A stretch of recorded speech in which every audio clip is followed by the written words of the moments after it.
100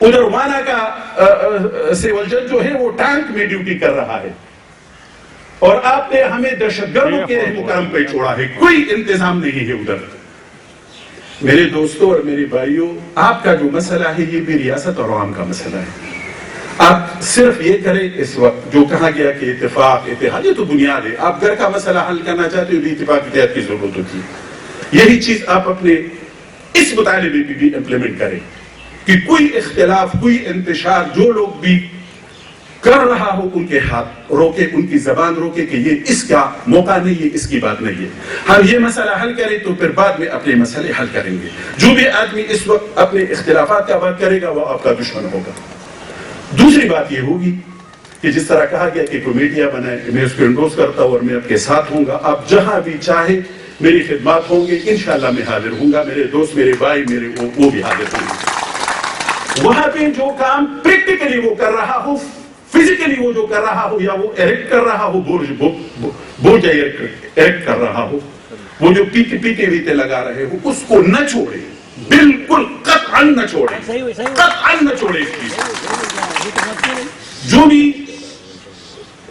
forest افسر، جو بھی ڈپٹی کمشنر، جو بھی اے سی، بڑی ڈی سی آتا، وہ اس کے اپنے مفاد ہوتے ہیں، اس ریاست کے ساتھ ان کی مفاد ہے۔